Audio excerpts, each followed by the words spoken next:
gentlemen, welcome to Kingdom of Kodiak. I'm Kodiak. With me today is Lady Lightning. How you doing today? I'm doing great. How are you? Oh, I'm fantastic. Thank you so much for coming on. Uh, Also, let's not hesitate. Let's get to the bare necessities. Sorry, Sid. uh, how long have you been playing Amtgard? I started in 2015, so Okay.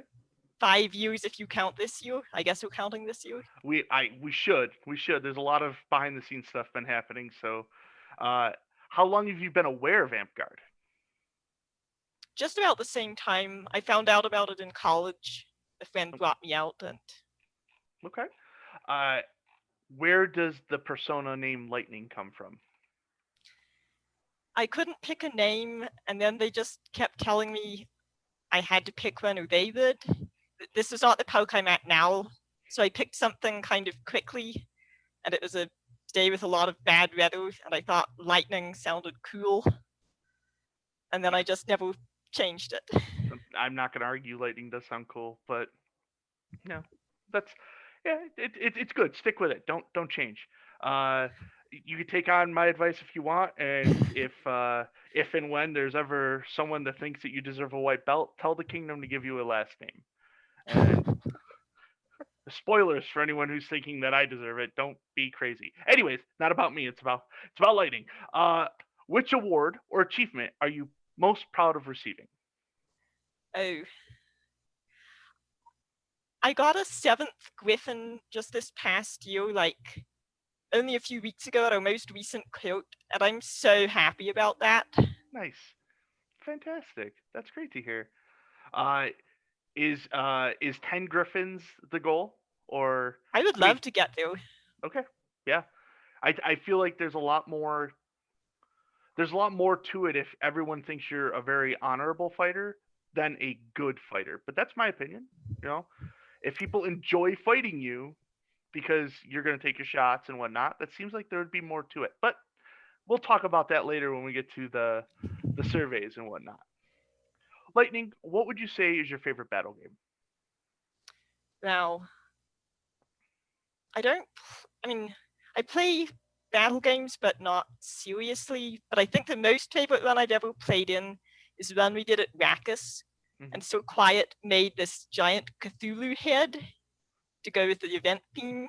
And then I forget who was wearing the Cthulhu head, but they had tentacles attached, which were other players wearing these long bungee cords, like 30 feet long. And then the head walked around a circle, and the tentacles all ran around fighting people. And this monster just kept moving. I think we were trying to capture control points while not dying with this monster. Fantastic. Yeah, that was amazing. I Cool. I want to play that again. All right. Well, we'll try to work that in somewhere when we meet again. Uh, what would you say is your favorite class? I always end up playing Scout. I keep thinking I should level something else, either that or learn my class abilities, but I'm not good at battle gaming. Well, so I mean, if you ask Deverick, Scout's a valid class, and I mean, he could be wrong. I don't know. I'm gonna end up having to play it given the load I'm trying to build for Amcard. But yeah, Scout's not horrible. Um, I guess I'll since we're here on it and you're talking about Scout, I have an idea. I want your opinion, but you don't battle game, so I can understand if you're like, it doesn't matter.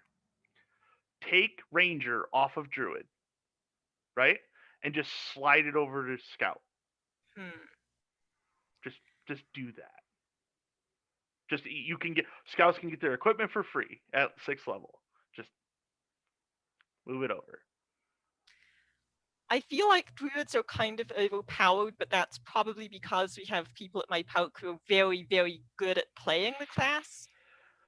And Well, beyond, so I'm kind of pro take things away from druids, but that's only based on the fact that these individuals I play with are so annoyingly good at it. that's fair. Although at the Dragonspine Discord Park this last weekend, the park did or the kingdom did decide that Druid is the strongest class. So I don't know. I just think We'll just get rid of ranger, whatever. Druids are supposed to be in the woods. They're not supposed to want metal weapons. Who cares? Not about me. Sorry. Again. Ooh, okay. You're doing great. Thank you. Those are the bare necessities. Sorry, Sin. Let's get to the three questions that the KOK viewers have made a staple of every interview. And we'll start with Sir Glenel's toaster and or soda maker. Uh, Uh, we've been told that he has been shipped them. I guess the first question is, does he deserve them? we might. This is embarrassing. Remind me who Sir Glenelf is. I feel like we might have met a time. Sir Glenelf is a flame knight of Dragonspine. He stands at about 6'4", 6'5", long brown hair, sunglasses, plays assassin, Okay. and yeah, Is he one of the Fields? he's a wheel. Yes, he is a wheel. Okay. Okay, I think I'm thinking of the right person. Yeah, he definitely deserves a toast, and so. Okay, all right. What about the soda maker? Are we on board for a soda maker as well? Or Yep, that sounds okay. good. Well, Sir Glenelf, we got her to the point where she understood who you were, and you can have both. Uh, that's been a long ride we've been riding there, trying to figure out if you deserve them or not. But there you go. Stillhet would like to know, what are your thoughts on bears? I'm kind of scared of them. Like, just to be honest. I mean, that's what we want. That's ideal for us. If we're talking, are we talking about bears or amped golders with a bear theme? I leave it so vague specifically for that. Okay. There's some Iron Mountainers, mountain goats who have a bear persona, and they're great people. Okay. So I'm not scared of Bruin and Viedra, just to make that clear. I'm scared of like actual bears. Fair enough. Sir Elakar would like to point out that no, he loves Ranger connected to Druid, so that moving to Scout and my idea. I'm sorry, Sir Elakar. I'm just trying to make the wheels move here. Okay. Apologies. I'm sorry. Back to the other questions though. Who would you say, or what would you say, is your favorite bear? Probably Sir Bruin. Okay. There we go. Sir Bruin, future guest of KOK. Look at that. Nice. Yeah. And then a little caveat question. Why is Stillhet the best bear? Oh. Stillhet is the best bear because every question she asked me, I read it and was like, yeah, I would like to answer this. I'm excited about this question. Okay. You're the best bear because you ask the best questions, which, if anyone knows Stillhet, yeah, she probably asked the best questions. Fine. You get 2. You're at 2. I'm at 4. Morgan, I don't think you're on the board yet, but that's fine. No big deal. Just as a reminder for everyone, Morgan was voted to the point of being third to me and then me again. I'm just saying. Stillhet would like to know, what are your thoughts on the Dragonspine mobile pool and or jacuzzi? Oh, you should have one. Yes. Would bears be allowed in the pool and or jacuzzi? I really wanted to say no on this question, but then the other day I was looking at the Seattle Zoo videos and they had one of a bear just rolling around in a pool and it was having so much fun. I think I have to say yes. There it is. Bears allowed everywhere. Caveat question. If the bears were allowed, would you be joining Dragonspine in the pool and or jacuzzi? If they promise not to bite me. Okay. We will let the bears know, no biting. Fair enough. Those were the questions by the KOK viewers. Now let's get to your categories. So there was one that was pretty obvious. You did a fantastic survey for the COM this last year at GOTC, talking about men and women fighting, specifically drawing us towards understanding the failings of our system when it comes to gender equality. So that's one, and we called that credentials, and you'll find out why. The other one is every other question that wasn't considered a funny question in this group. So this is going to cover a wide range from turtle shells to favorite Amp memories, Munch Guard. We got a whole bunch of stuff in here. Let's hit that first category. How are you? I'm doing pretty good. I got a plumbing problem fixed today, so that's fantastic. always a plus. Yes, getting plumbing's fixed. That's great. That's awesome. How are you handling the pandemic? About like everyone else, I guess. I mean, I've been lucky, still have a job, still keeping the lights on and food on the table. So, And would you say that you've developed any new habits during the pandemic?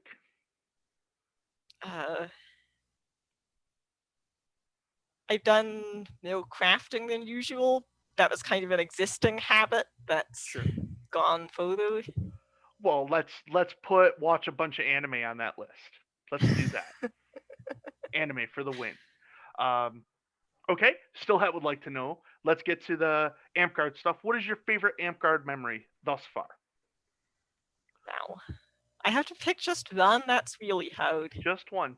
Well, hey, if you got a couple that you don't think can break a tie, well, I'm here. I'm listening. Here, okay. Give it to me. Like, so Rakkus, do you know what Rakkus is? I've mentioned it a couple times. It's Iron Mountain's annual event that, by the way, you should all come to whenever we get to run it again. Sure. It's also the time that my fighting company, the Band of the Hammer, gets together, and usually all of the members end up in one place at that event. And then we all go try to get on the field together and get on all the same side of a battle game or a ditch or something. And that's always so much fun, like just team fighting with all of these folks. And I can't wait to do that again. So top memory fighting with your fighting company at Rakkus? Yeah, you could. That's not a bad one. Not a bad one. Let's talk Bruin. Top 10 favorite changing technique people to fight. So there's two questions here. One of them is your favorite to fight, and then the one is the top most adapting technique to fight. I think he meant to say challenging. I'm not sure. Oh, maybe that's challenging. Maybe I just can't read. I'm a bear. I apologize. Challenging and technical is probably the other word, not technique. Again, is bear, cannot read. Challenging and technical people to fight. So your toughest fights, can you give me 10? I came up with 10 names. I'm sure this will change if I make the list again on a different day, but I can. So Izzy, she's a lefty at my poke. She's also in the Band of the Hammer Company. Kiera with an E, Dragonspine's Kiera, especially if she's using her down spear. Kiara with an A, and Emerald. They're both from Texas, and like half the reason they're on this list is I tried to fight both of them last GOTC, and then we had a hailstorm that kind of cut off the last day of the event, and I'm still unhappy about it. So if either of them is fighting the next time I'm at an event with them, I'm definitely finding them. Cool. Kurai, do you guys, should I be telling you who these people are? I'm probably just reading off names you guys don't know because I'm from another kingdom. I'm sure we're going to have KOK viewers that don't know exactly who the person is. So if you give us a name and where they're from in a generality, like maybe the kingdom, if you know the park, that's cool. Yeah, Kurai is from Darkmoon in the Iron Mountains. Well, actually, he moved to Denver. He's from IMD now. Grix, who's also from IMD, he's really good at sword and build, and his style is like particularly difficult for me to fight against. Anatole, for obvious reasons. My knight Cloud, also from the Iron Mountains. Glenn out of the Wetlands, who's another lefty and also a warlord. And Augustus out of the Iron Mountains. Those are the 10 people I came up with, but to be honest, once we come back, probably everyone's going to be a challenging fight. I think after everyone took a year off, it's going to be, oh, well, let's figure this all out again. Yeah, and Glenn is actually in the chat right now. You give a howdy howdy. So Hi, Glenn. how you doing? I not to make it about me. I'm sorry, but I had two things I wanted to do before I finished Stamp Guard. I did it in my first year of playing. I did it in my first 6 months. I wanted to meet Goldcrest and I wanted to fight Glenn. And at Nice. Dame Azul Jade's Knighting, I got to do both of those, and it was within the first 6 months of playing. So, uh, goal achieved. I can retire. That's awesome. Yeah. So those were those the challenging fighters, or were those the people that you like to fight because you have fun with, or are they the same? Those are the challenging ones. Okay. So how about the top 10 people you like to fight because it's fun?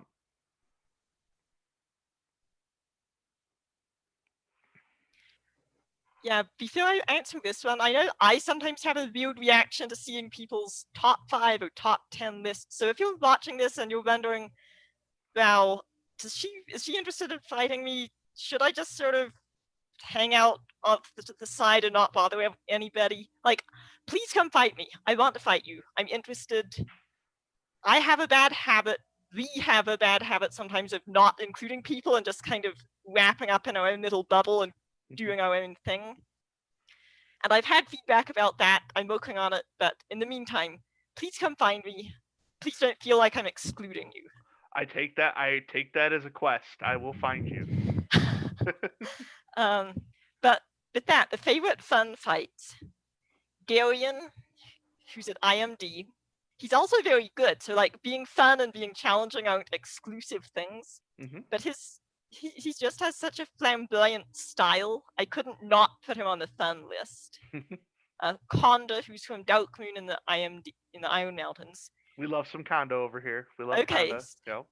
So he gets his spear and then he like rolls 10 feet and then he's behind you and yep. Randall, just because he always has such a great attitude. Shion, who's also a challenging fight, obviously, but I feel like Shion just wins 10 different ways in 10 different fights because he can.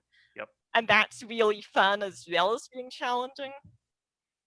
Stanley the Daft, they're a newer player, they're from IMD, and they always, like, they're kind of like Konda, except not a polearm, but they have a similar style of always coming up with something cool and new. Sweet. Kane, who's from the Northern Holdfast, and he will take a single sword and he'll run out and he'll go play peasant in a battle game, and he'll still end up killing everybody somehow. Jarvis, also an IMD, he's especially fun because he's a cross gamer, so he brings a lot of that Bale and Dag file starting over into Amtcode, and that's a fun difference from most of the poke. Sodelos, because, I mean, is this fun or is it annoying? He won't stop throwing spin shots and I don't know what to do about it. I'll figure it out at some point. Just haven't yet. I would spin back at him. That would, Yeah. If I've tried to throw a spin shot, I usually just end up facing somehow a completely different direction, and then I get hit in the back, and then I'm dead. Fair enough. Maybe by the end of quarantine, I'll figure out how to throw a spin shot. I don't know. And then Eggman, the last two people on my list are Eggman from IMD and MacGyver from Dragonspine. Oh yeah, MacGyver. Isn't she great? Oh, I hate fighting her. I love fighting her, but I hate fighting her because she's so good and she won't take the compliment. She's no. It's like yes. You're very good. But yeah, everyone loves. That's a great list. I could see having. I fight most of those people, or I have at least, and yeah, that's a fantastic list. As if I have the power to tell you it's a bad list, but whatever. Moving on. Still, I would like to know, how long were you playing before you got your lady title? Ooh, I got that in, was it June this year? I got it this year, so about 5 years. Okay. And what do you think most impacted getting the lady title? I don't know. Sorry, I wish I had a good answer. But since I can't answer the question, I want to show you guys this instead, because this is a painting they gave me. Then I got my lady title. Oh, wow. Stanley made it, and this is just the most amazing piece of art anyone's ever given me. So I couldn't pass the chance to show it off. That's fantastic. That's a good way to go from I don't really have an answer to I have a thing though, and things are good. Hey, here's a shiny thing. Please look at the shiny thing. Distraction. Okay. Still, I would like to know, how do you feel about Munchguard? From the name, I'm going to assume that means people bringing me snacks while I'm doing Amtgard, and therefore I approve. But if you want to tell me what it actually is. Okay, so she's going to have to confirm here. Is Munchguard the younger version of Amtgard, or is Munchguard the flurbier side of Amtgard?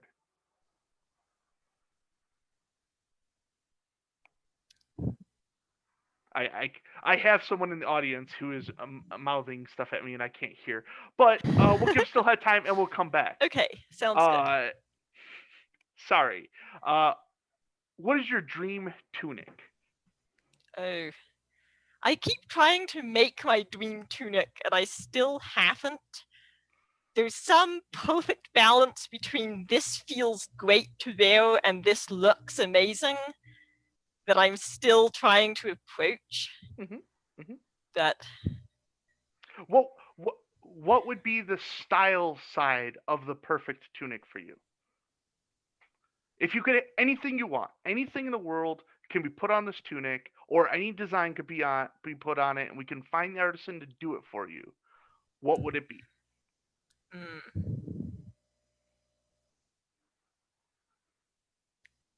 I think I wanted to tell a story, and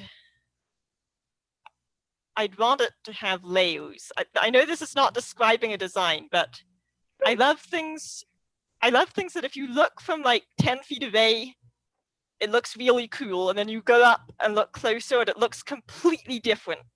Okay. And I have not yet, I've not managed to make something that successfully does that yet. But right. I keep making tunics, so maybe someday. Right. So if we can get the paint color for the car that changes between like purple, blue, and green, and find a way to get it into tunic form, that may be the solution here. I don't know if they make fabric-based paint color though, but we can always look. We can always look. Nothing's stopping us.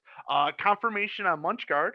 Yes. Munchguard is the little people, the younger people, the kids. How do you feel about kids? Kids whenever we have kids out at IMD, they have a great time playing. You just have to be a bit careful though. I mean, at a park day, usually the parents are right there. At events, sometimes at events you get a situation where there's like a kid and there's no obvious adult around, and that's always kind of scary. I think it's really important for parents to be around if the kids are going to participate. But as long as that safety angle is covered, they seem to have a great time, and especially if there's like something specifically for them to do, I think it's really great. Okay. I think tossing kids in with a bunch of adults who are not paying attention is not so great, but designing a kid thing and letting them have fun seems to be fun when we do it, as long as the parents are right there and, doing everything safely. Right. So, KOK exclusive here, folks. Lady Lightning approves Munchguard. No, someone's going to come onto a live stream and they're going to say, I hate children. First off, the kids are the worst. I don't want to play Amtgard. Not my park. No, come on, everyone. I went to Maze. I feel like Dragonspine has this figured out, because the one time I visited Maze, I went to the Ren Fair and I helped with that. You've seen that children's booth thing they do? Yep. Yep, the That seemed fighting. great. Yeah. When we do the, I am hometown Cruces person, so I do Maze Okay. Maze, and yeah, we get the kids in for the fighting pit, and typically the parents are around the pit, and safe shots, everything works out fine. Not every shot's safe, but typically we can resolve that quickly and move on. um, which side have you chosen in the Avian War? Hmm. I did not know there was an avian there, but I'm definitely on the side of the birds. Okay. Yeah, Avian War. We haven't even proven that birds are real yet. Oh, okay. That's a K. That's a KOK guarantee, and you'll have to answer that question later. Spoilers. But phew, on the side of the birds sounds right until we find out birds aren't real. So you're getting a shout out here. You have a YouTube channel. Yes. Uh, what advice would you be willing to give to someone for creating content? Oh man. So I'm pretty new to attempting to do this myself. So Hmm. like definitely ask other people and do your own research. But I think what I've been trying to keep in mind has been like most important, just make sure that what I'm putting out there is accurate. Hmm. That's one reason why if you look at my channel, I have videos on very, very basic AMPCode things, Hmm. because that's what I feel completely confident that, yes, I can explain this. I'll explain it accurately. Someone can take this, follow it, and show up to a poke and be fine. And then past being accurate, just think about your audience and be accessible. Hmm. And some of the specific things I've done for that is I've been putting like sources in my videos that give people, like I did a video about stanks, and then at the end I put some links to some SKBC classes, so you can watch someone talk for an hour and a half about things that I explained in like 2 minutes. Hmm. And you'll get a lot. If you're a viewer who's looking for that in-depth stuff, you can find it because I was upfront about here's another resource for you. Hmm. I put closed captions on all the videos, so if you're someone who struggles with processing things, if you have an easier time reading things and hearing them, you can turn on the captions and you can read something. Hmm. I was careful to emphasize that I want people who are watching the videos to adapt things in them, because sometimes when advice is very prescriptive, it might leave your audience feeling like something's wrong with them if they try it and it doesn't work. And I'd rather Sure. my audience feel like, okay, I tried this, I can adapt it. And I think it's just helpful to say that out loud instead of Hmm. assuming they'll understand it. So Yeah. I guess most important, make sure it's accurate. And the second most important is really try to put yourself in the position of the audience and do whatever you can think of to make it accessible to them. That's fantastic. Yeah. I mean, if you're not going to give out stuff that needs to be fact checked, make it funny. That would be the other one. But um, you want to give a shout out to your YouTube channel here? Is there so people can find it? um, yeah, it's called Aquamancer. I think someone might have put a link in there. If they didn't, I'll come back and add a link to the stream. It has some, like I said, it has videos on fighting basics, and it has an explanation of what the rules of play says about shot taking, Hmm. because I know that's written down in the rule book, but I didn't find that it had been explained anywhere in a video, so I thought I would just try my hand at making it. And Absolutely. if anyone has ideas, I'm at a point where I'm not sure what I would make next. So if you have something that you've always wished, wow, I wish I could just send someone a 3-minute video to answer this question, toss it out there. If I decide it's interesting, I might do it. I'm always open to feedback and suggestions. Cool. Yeah. Elena did put it, or Elena did put it in the questions for the KOK episode, but I just wanted to make sure that Aquamancer is out there so that people can find it. Why not plug it? All right. Kato would like to know, how do you feel about back shields? Ooh. I think back shields are cool as long as we do it the way they do it in Bell and Dagger. You get a back shield, you don't also get a front shield. Like you Okay. have, if I'm remembering the rules correctly, you have a shield. You Mhm. can put it on your back if you want. You can carry it on your arm if you want. You can have a buckler, but you get one shield. You can't just keep adding shields. Like, Mhm. as cool as that would look, it would also totally break games. All right, so Kato, you get one shield, and it goes on your back. I've heard stories that the old rule was that if it was on your back, you had to have your hand on it when impact was made, or it didn't count. Because there used to be old amp guard, elder amp guard, back in the day amp guard. I Uh, know. you had to have a hand on the shield for it to count towards being blocked. But I That seems very awkward. yeah, I don't think that should be required. well, you got to give and take here if you want that back shield. You want to be a Ninja Turtle, you got to be able to touch your shell. It's the rule. Kato would also like to know, how do you feel about assassins having a poison arrow? Uh, this is another battle game question that I'm not like on this one. I don't know. I'm sure the V9 group would love to hear all of your opinions about assassins and poison arrows. That's fair. Yeah. Direct it to V9. Assassins having poison arrows. Yeah. Okay. Sure. That is all of the questions that didn't have to do with the survey or the funny questions. So now let's get to the second category that we called credentials. So to get your credentials so that we can ask the questions, I have to ask you a few things to make sure you're up to snuff. All right? Uh-huh. Lightning, how many languages do you speak? I speak English.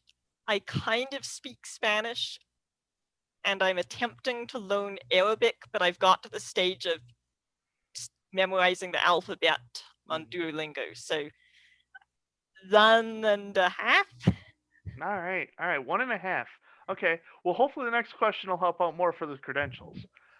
What office do you think was the hardest to be part of?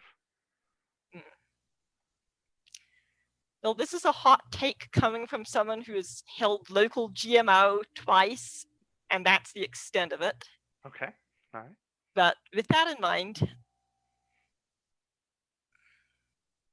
if you're local champion or local prime minister, you have a thing you need to do every week. Mm-hmm. People like notice immediately if you're not there on the spot doing your job. Mm-hmm. So that seems difficult. If you're kingdom monarch, you're kind of perceived to be the head of everything. I'm sure I'm not telling you any news. So, like, from the outside looking in, those three all seem pretty difficult. Okay. All right. Well, we appreciate your honesty here. So we're going to go ahead and say you have the credentials to answer the following questions. Okay. Okay. Michael Hammer of God asks, what's a collection of historical data about Amtgard that you wish you had? Well, okay, can I answer with two things? Absolutely. Well, one thing is just mill history in general, because like in the Iron Mountains, I keep learning weird things about our history that I had no idea about. Like apparently at some point we had, well, it wasn't one of our perks exactly, but they were in Colorado. They were calling themselves Amtgard. They were trying to sell people a bunch of illegal swords. This was like 15 years ago. They were trying to make money by selling very illegal weapons, and then they got very mad when someone tried to sign a contract with them to be a perk. Like I'm probably telling this story all wrong, but I heard bits of it and just stuff like that. I had no idea that happened. I'm sure there's a lot of other stuff. Right. Okay. I mean, there's probably a lot of stuff that we should just all collectively forget ever happened, but I'm sure there's got to be some fun stories that. Yeah, So I'd love to know Iron Mountain's trivia. There's is. I last week I was looking at the kingdoms and like the year that they came in, and I feel like that would be something. Sorry, not about me. Go ahead. Yeah, I mean, you, I'm curious what you were going to say, but my second wish list item is I really, really wish we had a place where we kept track of tournament results, because I've attempted to pull that together, and here's what it takes to get hold of tournament results in this game right now. You have to go to all of the kingdom's Facebook pages, and you have to try to guess what kind of mode someone would use when posting a result, like tournament, result, weapon master, quals. Then you have to search on Facebook, which has a not great search function. Mm-hmm. And then you have to scroll through a bunch of posts about something else, and then maybe you'll find tournament results. A lot of the time, as far as I can tell, they don't even get posted there. And if they do, maybe it's a couple of names. Maybe if the champion is very thorough, it's like a whole list of categories and placements. And trying to bring all of that together into one data set is so much work. I really wish that just already existed and it was easy to find, that it was on the ilk and I could just go look it up. I'm pretty sure that's never going to happen, but since we're making a wish list, Yeah, absolutely. I wish that was available. Yeah, if we could just get everyone to agree that part of the requirement of having the tournaments is it has to be publicly posted for, that it's still not enough for you to get all of data collected, but at least it assures the data exists, you know? Yeah. Um, And now Facebook lets you tag things. If every kingdom just tagged their tournaments tournament, I could find them in so much less time. So if you're a monarch and if you post results and you're listening to this, please use keywords that somebody could guess. Please actually put down who won. yes, absolutely. Totally agree. All right. We have a paragraph here. Oh no. So the question followed by some information about why the question's being asked. What are the actual numbers that go with the chart in your post? I feel like I'm probably misinterpreting the data because it looks like it is implying that 100% of both men and women in the game have their first order of the warrior, and maybe 3% have their warlord. I'm guessing the tiny brown slice is boots. Is there anything you can give on that question? Yes, I'm assuming that's a reference to the image that I put up instead of my heraldry in the original announcement post. And for a little bit of context, that was published in 2018. So the numbers there come from 2018. That whole thing has been floating around since, and it's not actually part of what we talked about in July, although the July presentation also had pretty graphs in it. So what that graph is showing is data that I pulled out of the ilk and did some data mining with. And without having it in front of me, I'll quickly explain how I read it and what I made it to convey. So the idea is just to look at all of the orders of the value that we have in the game. Everything that was actually recorded in the ilk. So that's everything from early 2000s onward, and then anything that people went back and entered from the 90s, which happened sometimes, didn't happen others. It's what we have. It's every order of the value that I could pull. And that came out to about 10,000 different players, which is a lot of information to summarize. So I wanted to look at it in terms of percents. So what if you took 100 men, and what if you took 100 women who got their first order of the value, and then you can think out of those 100, how do they progress up the ladder? So what we found looking at it is, out of those 100 men, you'll have 55 who go on to get their second order. And then you'll have, and then you have a few more levels that come from battlefield prowess. And of that 100, about 20 will reach the top of battlefield prowess, which is a third order. About 10 of those will then reach a 6th builder. And after 6, there's a requirement to start winning kingdom tournaments. Getting to the top of the ladder, you just have 1 out of those 100 going from 1st to 10th. Mm-hmm. So that's what the picture looks like for men. For women, the red bars on the original graph, it's a little bit different. We lose more than half of us going from 1st to 2nd. Mm-hmm. So out of that 100, only 30 will get their 2nd. And then only 10 will get to the top of the battlefield prowess builders. Only 10 of them will get to 5th. Mm-hmm. And only 1 out of that 100 will get to 6th. So the same proportion of women reach their 6th builder as the proportion of men who reach railroad. Mm-hmm. The Amped Guard has Still Boots, yes, who was mentioned in the question, is the only woman who's been a railroad and Sword Knight. That was given in the 90s. So for the past 20 years, across all of our 22 kingdoms now, we haven't seen any women reach that point on the path. So I think people knew a lot of this in general outline before 2018, but I think I put some numbers on it and digested it into a graphic and hopefully gave us at least a common starting point to begin a conversation from. So even if we don't agree, we can at least be disagreeing about a common set of facts. Yeah. No, I agree. And we talked about this just before we came on. It led to conversations in Dragonspine and led to our amendment, which gave us a way to try to bring that to balance. Because again, a summary of the information, it starts with players that already have their first order, and Lightning chose 100 of both male and female with their first order and watched the progression up.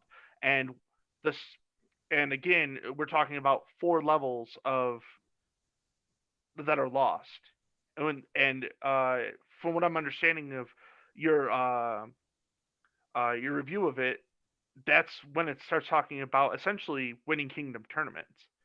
Is at that point, roughly at the same spot, right? So yes, well, basically, so from 7 to 10, as I'm sure you know, mm-hmm. the requirement is to win a kingdom tournament, and that's the requirement that reads it down from 10% of men to 1% of men. Yeah.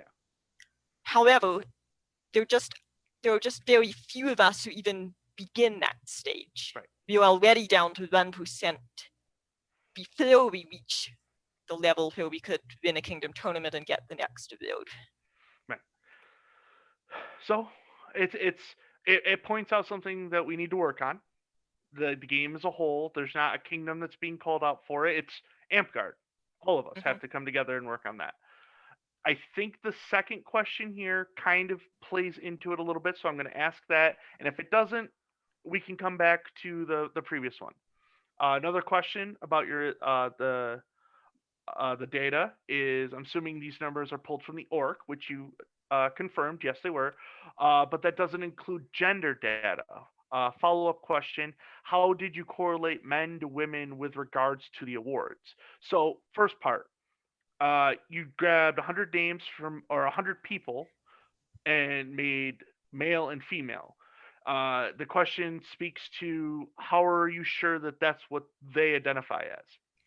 Yes, this is an excellent question, and I also realize I need to make something clear, which is, when I said the graph includes about 10,000 people, I've changed it to a percentage. When I was talking about 100 people, that's 100 hypothetical Amtgarders that the graph can help us conceptualize. There's more than 200 individuals going into the data, and I did not make that clear, so that's kind of on me. It can be confusing to explain. If you're confused, ask in the comments. I can come back and explain things. No, but to the actual question, you're correct. The ilk includes players' names, and if I were repeating this today, I don't think I would label the graph men and women. I think the most correct way to label would be masculine inferred name and feminine inferred name. Sure. Because what I had to do was take the player's first name and use an existing statistical program to assign that name the gender that, based on the training data set, this program thinks it probably is. Mhm. And it's a data mining exercise. That is an assumption that I had to make in order to do the work, but it's not a perfect assumption. Clearly, the best way to find out a player's gender is to ask them if they're comfortable disclosing it. And in fact, when the awards committee doing their work now, when we do our surveys, we do actually have the option of asking players to tell us what their gender is. And so we know that when you can ask someone and have them tell you, then we can know. Then you're just looking at the name, of course you don't know. But I'm going to say, in spite of this flaw, that it's still worth doing, because before that, when did you say you started playing Amped Code? Me? My 3rd year is coming up in the first week of January. Okay. A lot of the discussions weren't really based on even a shared set of facts. I think having some information, even though it isn't perfect, can help really improve the discussions. Agreed. Again, I think everyone was aware that there was a problem, and putting a graph and percentages and putting in front of a person is going to force them to acknowledge it. And that was what we needed to happen. I mean, again, I don't want to put words in your mouth, but I felt as not seeing that specific graph, but getting your you to speak at the COM meeting. That's what I was getting out of it. It was like, hey, we're all aware that this is there, and some of us are ignoring it, and some of us are quietly trying to do something about it, but not enough of us are even acknowledging it. And bam, it's thrown in our face. It not in a negative way, thrown in our face in a good way, like a nice chocolate pie. It was fantastic. It was really good data. So the second half of that question was, how did you correlate men to women in regard to the awards? So because we have a general assumption of gender, or identifiers, if you will, how do we make that connection to the unknown and the award?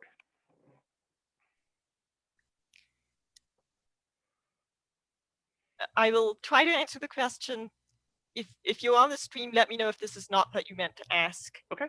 So the ilk gives each player an ID. So like I have a record and it's assigned to a number, and that's in, and if you know the player's name and you know their ID number, you can also associate the awards that are in the database with that number. So I think this might be just asking, when the ilk doesn't have gender, how did you include it? Which I did by using first names and this statistical package. Okay. If there's a piece of the question I still haven't answered, try rephrasing it and I'll try again. No, it's that's probably on me. I did ask the second question after you said it again. I'm like, no, wait. You answered that, and I thought you answered it pretty thoroughly. But let's move away from the survey, but stay on the same topic. Okay. Okay. Glenn would like to know: should Orders of the Warrior be based on objective or subjective level of skill, and why? Okay. I mean, every award ladder is subjective, and I'm including Orders of the Warrior in that statement. If someone comes up with a way to measure objective levels of skill, and if they come up with something that's workable in Amped Code, let us know. Mm-hmm. Like, put that out there.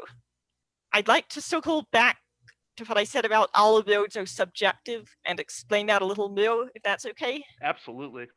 because I know the Aurelia ladder has the reputation of being the objective of build. At least I've heard it described that way a lot, and you probably have too. But in some ways that's true. So if someone comes to me and says, hey, what do I have to do to own a 5th rose? My answer to them will be, I don't know, probably some service to your park and kingdom, which is pretty vague and leaves it a lot up to them. If someone comes and says, hey, what do I have to do to own a 5th value? I can tell them, sorry, I am looking at the rule book. Not a problem. A 5th level is granted for winning 11 consecutive matches in any tournament if we're taking at least 3rd overall in a kingdom level tournament. So I can read them some words that describe what you're supposed to do to get a 5th level. The reason I still say this is subjective is I think these definitions that we've laid down for each level make it possible for us to say no pretty objectively. Like, if I have not done 11 consecutive matches and I've not placed 3rd in a kingdom level tournament, then I objectively did not own a 5th order of the value. Right. However, I don't think it seems difficult to get to an objective yes. For example, there's a subjective judgment that has to be made that's written into our build standards. The level of competition and number of entrants in all tournaments must be considered before handing out orders of the value above 7. The difficulty of the tournament must warrant the level of the order awarded. So that's a piece of the rules that's saying that someone, the monarch, presumably who's giving the award, the person who's accepting the award, someone has to sit down and judge, you met what was written down on paper. So the answer isn't no, it's maybe. It's very hard to figure out what changes maybe into yes. I don't have permission to discuss anyone else's record, but I have an example from my thinking about my own awards, if it's okay for me to describe it. Absolutely, go ahead. So I'm at 4 orders of the value, and I just looked at what was necessary for a 5th. I've never taken a 3rd place in a kingdom tournament, but I've had a couple of streaks that were 11 or longer. But like in one of them, I ended up placing 3rd in a duchy tournament behind a couple of people who also both had 4 orders of the value. So I would have felt pretty weird about using that to jump past them for a 5th. Like if we're all at the same level and then I lose to the 2 of them, even though I did have a streak,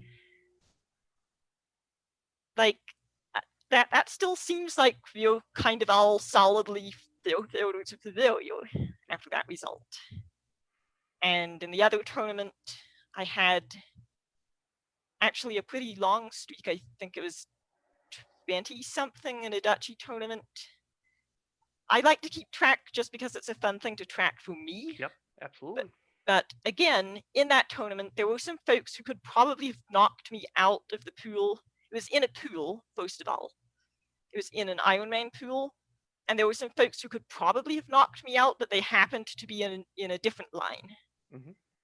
And I got some weird feedback about a couple of my fights that, like, we eventually, we talked about it. I always try to communicate.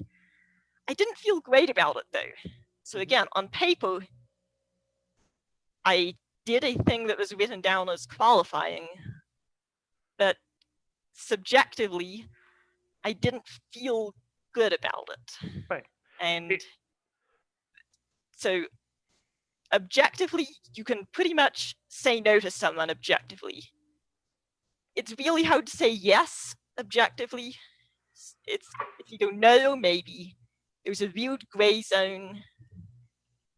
I think, getting back to the question of how should we do it, if there's one thing we should do, I think, is to recognize how subjective it actually is and stop trying to insist quite so much that it's the objective ladder. Yep, I agree. Agreed. I am not seeing the comments to that. So if Glenn had some follow-up or response to that, you'll have to let me know because I am not looking. Yeah, no, very delicate answer. Delicately answered is how he put it. My example of that would be GOTC does tournaments, and you can do a 0 to 4 tournament. Now, you mentioned that at 7th and higher, you have to have met a standard of combat, or the tournament has to be of value. But hypothetically speaking, someone enters a 0 to 4 tournament and meets the standard to be a 7th level warrior. Well, we don't have that middle ground covered, and you do the work in the 0 to 4 tournament. That doesn't seem like, I got 27 in a row. Technically, I should be X warrior. Well, up to this point, it has to be a standard. Well, put me at that point then. And now I've just superseded a whole bunch of levels without ever fighting a 5th or 6th level fighter in a tournament. It's dirty. I don't like it. You're right. Um, it needs to be fixed. And again, bring it to people's attention is the only way we can work on it, right? So, Can I say one more thing on this question? I know we've been sure. stuck here. No, it's So- fine. Absolutely. No transparency, I'm on the awards committee, and I know I just said a bunch of personal views about awards, but really, we want to hear from you, the viewers and all of the AmpGuard players. We did a survey to get as many opinions as possible. We'll be releasing some more, hopefully, early next year. You will have a chance to tell us what you think about this award ladder. Mhm. And then we, as the awards committee, will be passing it on to Monarchs to make a decision. So I'm looking at the information and I'm working with a team to synthesize it and pass it on to decision makers. I want to be transparent about how that process works. Since I did talk about what I think, I want to just say I'm not imposing what I think on what's going to be going to the Circle of Monarchs. Yeah. I just totally. wanted to throw in that disclaimer. No, and thank you for doing the work to get us to a point where we can talk about it amongst the monarchs. That's it. You having a personal opinion and still being objective makes you better than most when it comes to collecting data. And as someone who does that in his personal life, thank you. So we will step away a little bit, not all the way. Still would like to know what is your hot take on Dragonspine making an official ruling on non-men tournaments? Ooh, my hottest take is I'm excited to visit. Yes. And you guys should come visit the Iron Mountains because we put a similar thing in our Copera a few months, time is fake. We have a similar amendment in our Copera. You guys should come visit. I'm excited to visit. It's going to be fun. Yeah, I agree. I think that it'll get more travel too, because it'll be like, well, there's more kingdoms that are doing this. Let's get that out there and use it so we can use the data before we start submitting surveys for the the award committee when we talk about how we feel about it. Because if we see decent growth, then we found something, and let's keep using it. I'm not sure the timeline will work with that one because theoretically we're supposed to have something for you to vote on in July, and will we be open in July even? Ooh, man. So, sorry. Yeah, that's fair. Just killed my buzz, Lightning. Man. All right. I'm sorry. That's fine. Well, to bring back the buzz, Dragonspine is only the third kingdom to do this. So the Iron Mountains, and then Rivermere, and then Dragonspine. Mm-hmm.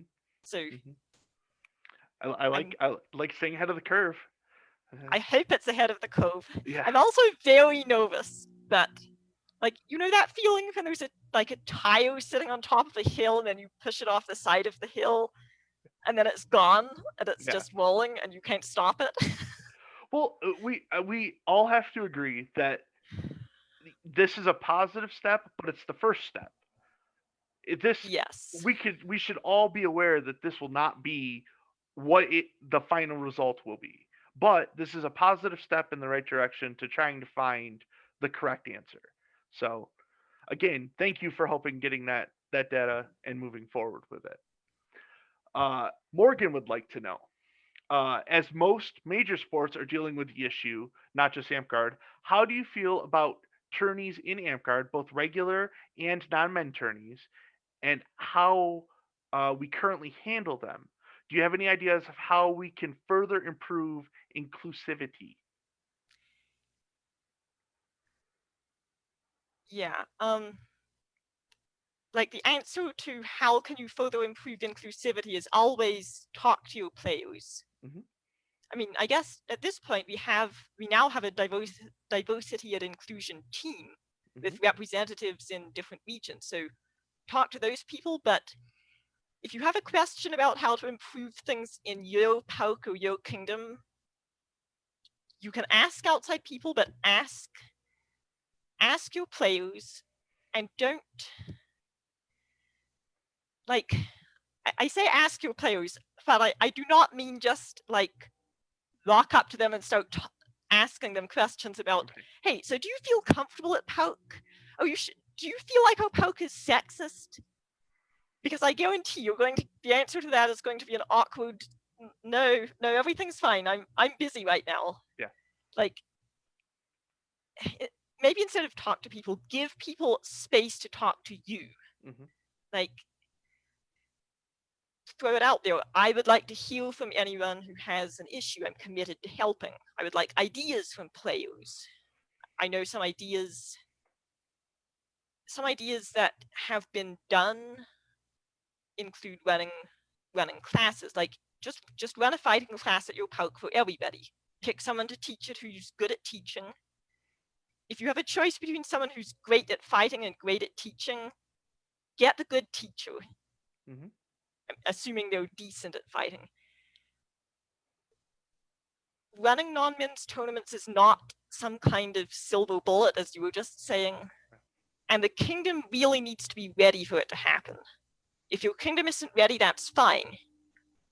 But you'll know that by asking the people who play there. If you ask, like, an example of knowing that your kingdom isn't ready for something would be if you do the thing without asking and suddenly you're getting a lot of pushback from all of the people you thought you were trying to help. That's a sign to put the brakes on and listen to what's being said, do something else. So as far as how I feel about tournaments in general, I mean, they're fine, I guess. I do enjoy the non-men's tournaments now. I'm not sure that it's necessarily so much about gender necessarily as that the people who plan those tournaments have sat down and put a lot of thought into how can you make this tournament a good experience for everyone who enters, Hmm. and not just a showcase for the winner. We still declare a winner. I mean, they've been critiqued as, oh, they're not as competitive. But to be honest, we have a winner. We're declaring places. We have a competition with a winner. But at the same time, like at the GOTC tournaments, we're also doing other things. Everyone got name tags. The format was in a couple of stages. So the first stage, I think this is the Hammer of God Cup format. The first stage was fighting a small group of people, but we were encouraged to introduce ourselves, get to know each other a little bit. Hmm. Like, there was some... They did run in Crystal Groves. This was... I don't know if you saw the pictures of this, but someone made posters for everyone who was entering. Oh no, I didn't Like, see that. they were really good. I'm trying to remember one of them. Like, one of the entrants was named Soup, and I'm going to mess this up. Someone made a sign and drew glittery soup cans on it, and That's like cool. those are just examples. I think the point I'm trying to make is, I think the open tournaments could stand. I think that if there weren't so much pushback, I think it could be valuable at some point when the game is ready for it, and there was not going to be that level of pushback. Hmm. I would love to see us asking some of those same questions eventually in the open tournaments. How can we make this a good experience for everyone who enters this space and not only the winner? I don't think, like, I think right now, if you try to bring it up, you're just going to get a lot of people misunderstanding the point and yelling about participation trophies. And Yeah, it's uh, steps away. It's still steps, but but again, right direction. non-men's tournaments are just kind of asking, like, we want everyone here to have fun. That is a goal they have. Mhm. Often in the runs I've entered, I'm aware that sometimes they've been run in a disrespectful way, which I'm glad we're not doing that. We have people running them really well. Like, shout out to MacGyver. She's run 2 tournaments at GOTC that I've been in, and she did a great job. I guess I know I'm rambling, but the last point I want to make, because it's important, is we need to be inclusive towards transgender and non-binary players. Mhm. We need to not be the gender police. We're a game. Like, we're a weekend dress-up game. What we need to do is state that we're here to be inclusive, and then be welcoming to people when they tell us whether they feel they want to participate or not. It is not our place to tell someone what gender they are. Right. It's not our place to say you do or you don't belong here. If someone's going to be like disruptive or trolling or in some way attacking the event, we have weaves, we have the code of conduct, we have tools to deal with disruptive behavior from anyone of any gender. We don't need to be policing that. Sometimes the results might be surprising or uncomfortable, and that's okay. It's still better than trying to appoint ourselves the police. Right. So Agreed. that's And my then, soapbox. yeah, well, hey, not a problem. I swear when I say this, but the first rule of Amcard: don't be an asshole. That should be really easy, and it goes across all boards and all categories. If you're an asshole, get out, go away. Sorry, that's my soapbox. So we've talked about the tournaments, we've talked about getting these to the awards. Stillhat and Sir Smiley have a combinations of questions to talk about knighthood just briefly before we get to the funny questions.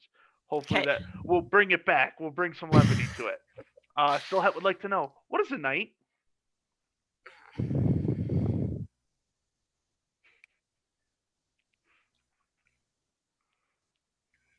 This is a depressing answer. A knight is someone that a kingdom has decided to recognize as a knight. Okay, that's fair. I could say some idealistic things about what knights are supposed to be, but for real, don't trust someone because they're a knight. Don't give anyone a pass because they're a knight. There are some really great people who are also knights, but it's someone a kingdom decided to recognize.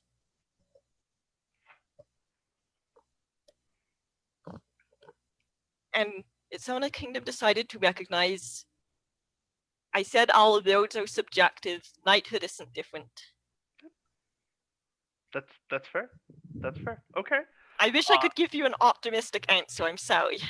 You know, typically the response I get when we talk about knighthood in KOK meetings or just in general, it's someone who leads in some aspect. But again, we all have to remember words are subjective. You're right, but also that's what it's supposed to mean. But that's my interpretation of it. So, still, I would also like to know, what do you call a knight who has never taken a belt previously? Ooh. A font knight is what I call them. Mm-hmm. Not sure what the dragon spine term is. I think that might be a local thing. No, it is font knight, and I'm aware that she's aware of that. So, I still it's still a font knight. You did it. All right. Smileys. Caveat question to it before we get to the funny ones: should we get rid of knighthood in Amtgard?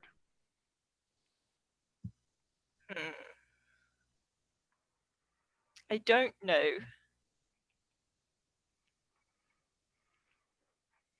I'm going to say no because, particularly, like particularly for Flame and Crown Knights, I think it's a good way for the game to say thank you. And we run off volunteer service so much. Like this year especially, it's made that clear. Without volunteers to step up and do things, we would not have a game. Right. And we don't say thank you nearly enough. We don't support our volunteers very well, and we don't say thank you enough. So I wouldn't want to take away one of the few ways we have of saying thank you. I have friends that I really, like, to be completely selfish, I really want to see them get a celebration, make them something cool, talk about all the cool things I've seen them do. Yeah, absolutely. I might be okay with telling Serpent Knights and Sword Knights that mastery of your craft is its own reward and they don't get a knighthood. That Okay.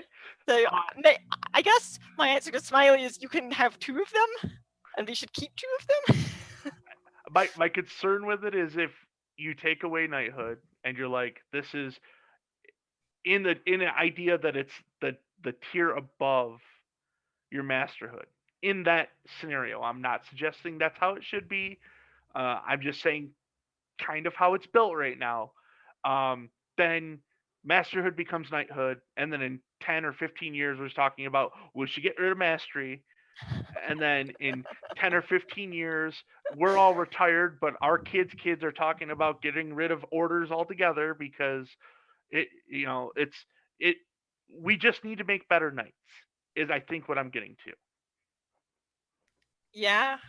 On the other hand, I've had so many people tell me that you're just supposed to do things because you want to do them and not for the rewards. So I assume all of those people logically and consistently should be supporting not needing reward ladders, because clearly everyone's just doing things entirely because they want to. As a monarch, and I'm gonna put my crown on right now. Reaching out to players that are trying to find a way to get through the pandemic and suggesting to them, hey, not only do I want you to tell me, hey, I want to be a knight, but I want you to tell me how I can get you there as a monarch. How can I help you get the award? And it's more at this point right now, it's a motivational tool as, hey, you can be the top of the top if you want to be a knight. We have players in Dragonspine who don't want to be knights, who masterhood would be what they want, and that's fantastic. But there are people that aspire to it, and yes, there are people they're also doing the stuff for the betterment of the game. But let's, why not? It's fun to have the ceremony. In Dragonspine, we give anti-paladins ice cream, and we give paladins kale. So I'm sorry, you do that?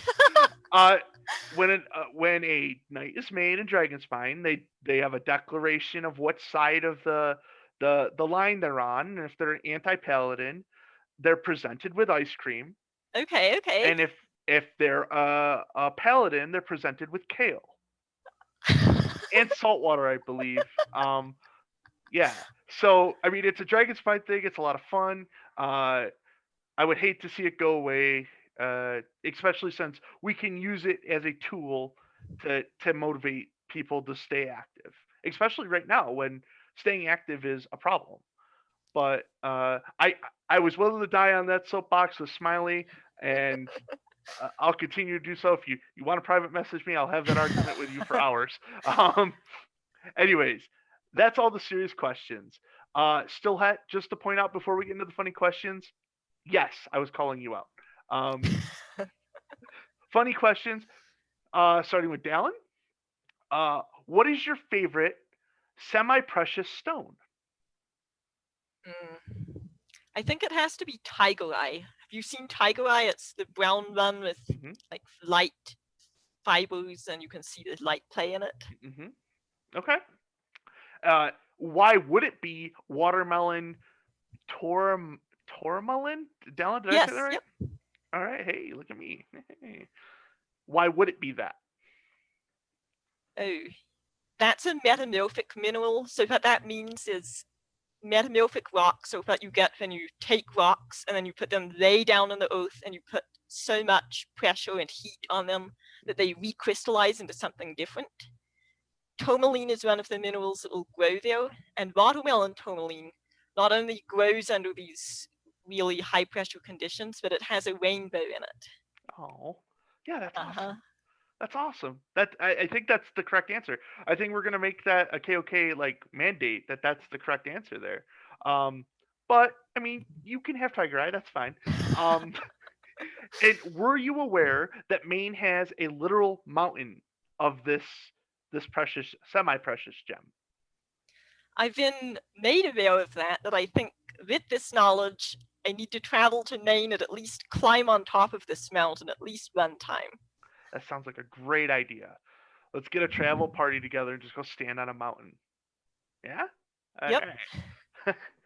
Morgan would like to know if you could meet anyone in history, who would it be and why is it Freddie Mercury? Hmm. Freddie Mercury would be cool, but I've always wanted to meet Eleanor Roosevelt. There you go. An excellent answer. Uh, Obviously, people believe that during the presidency that she may have been actually leading the country. So it would have been nice to get that information. Be like, hey, are you actually pulling the strings here? You know, tell me the truth. Um, Sir Smiley would like to know what movie quote do you use on a regular basis? Hmm. Not sure if I'm using this directly, but there's this scene in The Princess Bride where someone keeps saying, "You're using this word. I do not think it means what you think it means." Fair, yeah. I keep having that conversation with people. I don't know why. Stillhat would like to know who would win a fight, a platypus or a badger? Oh, wow. I've never met a platypus. I can tell you badgers are very scary. Mm-hmm. Badgers are cranky. I feel like the badger would win. I'm not sure though, because wait, is the platypus the one that has poison spores in its Yeah, feet? yeah, it does have poison. Yeah, Hmm. it And coats its badgers, weapon. Yeah, it coats its badgers, weapons with oily poison. Yeah, and badgers are very good at just biting something and never letting go of it. yeah, yeah. That would be messy. It might be a draw. Oh, both of them are just down. Yeah, it's a draw. Okay, Lightning says it's a draw. That's fine. We can have draws. Not a problem. Sir Smiley would like to know if you could learn the answer to one question about your future, what would the question be? I'm not asking questions about my future. I Oh, mean, really? Okay. All can right. you imagine, like, I mean, if you ask some question and then someone tells you, then you know there's something that's going to happen, and that means my choices right now don't matter. Like, I would just walk away from that conversation and not ask them questions. Oh man. Oh, with no moral or ethical connection to it, where I don't have to pay a penalty to get the answer. Oh, you gotta have the answer. I gotta know. I gotta know. It's okay. We've disagreed on a couple of things today. It's not a big deal. We can still be friends. Just keep knighthood around all four of them, please. Thank you. Um, Smiley would like to know what is a movie trailer that makes you automatically assume what in a movie trailer would make you automatically assume the movie is terrible. I don't know about terrible, but I personally have a very hard time with scary movies. Okay. If I'm watching a movie, I'm usually trying to relax and wind down, and scary movies don't do that for me. So if there's too much screaming or too much blood and gore, or like, nope. It might be a great movie, but I'm definitely out. Okay. All right. All right. This starts the food run on your funny questions. And this is Morgan with a multiple sentence question. If it takes a chicken and a half, a day and a half, to lay an egg and a half, how long would it take a grasshopper with a wooden leg to kick the seed out of a dill pickle?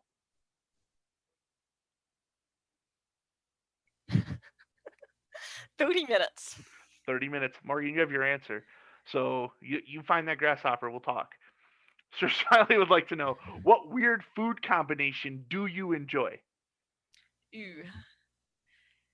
Yeah, I've been getting kind of tired of eating my own cooking this whole past year, so I've been Mhm. coming up with different combinations, and the one I've liked most recently is cooking some lentils and then putting yogurt on them. I don't Okay. think that's an actual recipe, and I know it sounds weird, but I've been enjoying it. All right. It has to Still be have. red lentils, though. Okay. All right. Still have, would like to know, what is your favorite soup? Hmm. Vegetable soup, especially if the vegetables are straight out of a garden and not coming from a grocery store. Okay. So homemade vegetable soup. Yes. All right. I can back that. I like that. Let's see.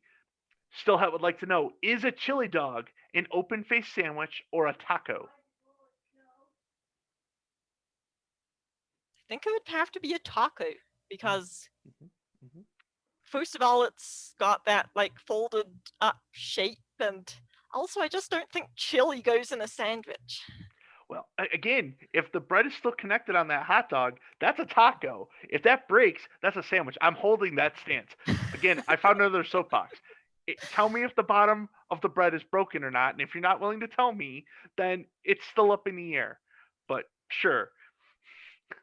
Still, I would also like to know, what's your favorite milk alternative? Hmm.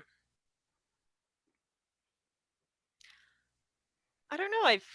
I don't have a problem drinking milk, so I've never had to go looking for alternatives. I usually get buttermilk though, which I'm aware is not a milk alternative, but I enjoy it though. Okay, all right. Uh, what Sir Smiley would like to know, what common food ingredient or spice do you despise? Mm. I have to say that's fennel Okay. because when I was a teenager, I had a pretty severe allergic reaction to something. And at the time, I thought it was to fennel. Okay. I've eaten it accidentally a couple times in more recent years and not had a reaction. So now I don't know, but I just can't enjoy it anymore. Okay. All right. Fennel, you're on the list. All right. So here's a tough one. This is one we referenced way back at the beginning. I'll start off with the harder part of the two. Are birds real? Yes. Okay. You seem very confident about this. We have a Canada goose problem here in Denver. Okay. All I'm right. pretty Well. sure those are real. If Okay. they're All not right. real, why are they pooping on everything? Still, why are they pooping on everything? If they're not real, why are they pooping? We'll ask that later, I'm sure. Um, do they deserve Sonic? As long as it's not a Canada goose, yes. Okay. Canadian Goose aside, yes, birds can have Sonic. Okay, all right. Still would like to know. We have a lot of controversial food questions on KOK. What is your most controversial hot take on food? Ew. Well, the one that I got into an argument with a dragon spine person about, I I told so Anatole that I didn't know whether green chili was good or not, and then he insisted that I needed to come to New Mexico and try New Mexico green chili. Mm-hmm. So I think I'm Mm-hmm. still on the hook to do that. Not sure when, but Spoilers. I think Sir Randall's on his third day in a row of having salsa with his food. Um, is it anyone green that's following chili? that timeline. But yeah, I mean, come down to New Mexico for Amp Guard and for friends, but yeah, have the chilies. As a foreigner myself, I'm from the north where chicken wings are the best and pizza's better, and we don't care about chilies. Who cares? Um, Last question from Sir Smiley. If you were if you were wrongly put into an insane asylum, what would you do to convince them that you're actually not insane? Now, okay.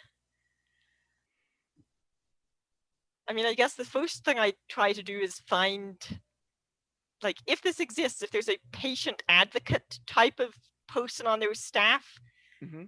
try and see if I could talk to them, if that person would help me. But if that didn't work,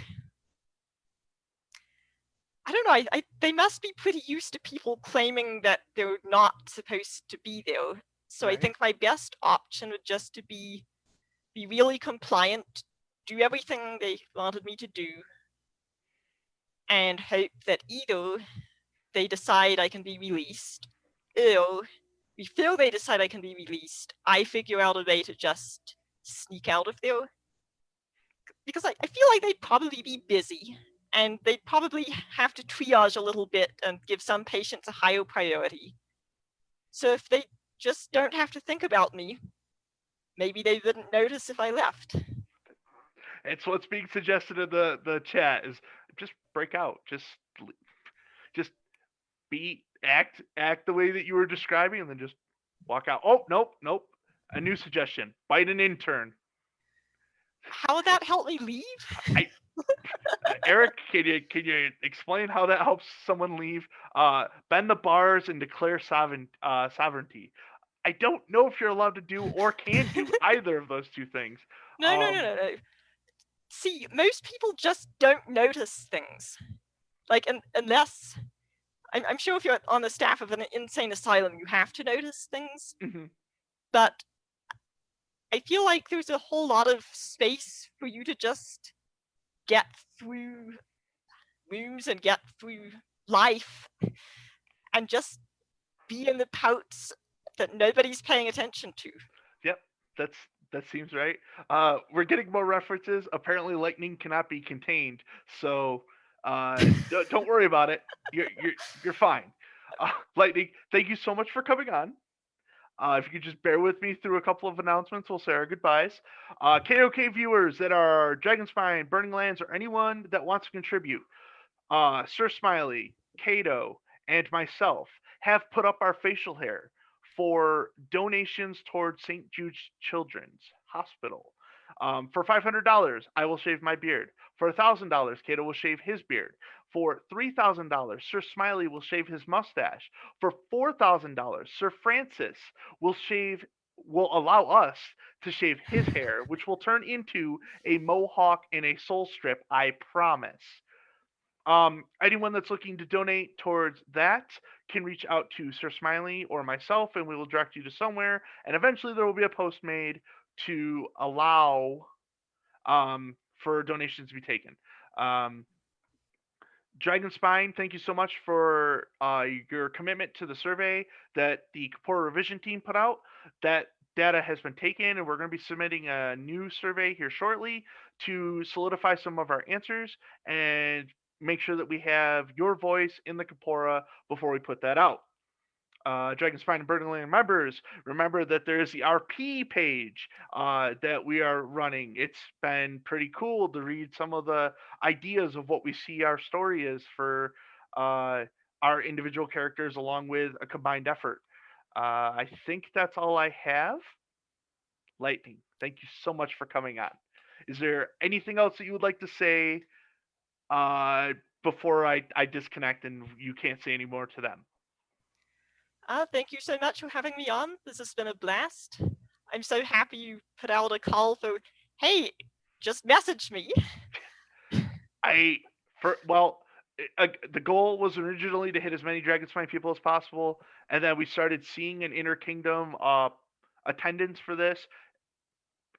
It's great because you and I have never interacted in person, but Correct. this gives us an opportunity to interact, to get to know a little bit about each other, disagree, and still come out the other side both smiling. So, Yep. big fan of it. All right. So, viewers, until next week, I've been Kodiak. This is King. Oh, I have one more announcement. Oh, I have another announcement. Um, January 7th, I'm going to be recording a podcast with another group who are going to be coming on KOK. So when that comes up, I'll let you guys know, but they'll be on here to talk about that as well. But Ooh, exciting things in the background are happening. Also, I get a cartoon picture of my head, which is already a cartoon. So, fantastic. Ladies and gentlemen, thank you so much for coming to Kid of Kodiak. Until next week, I'm Ben Kodiak. Goodbye.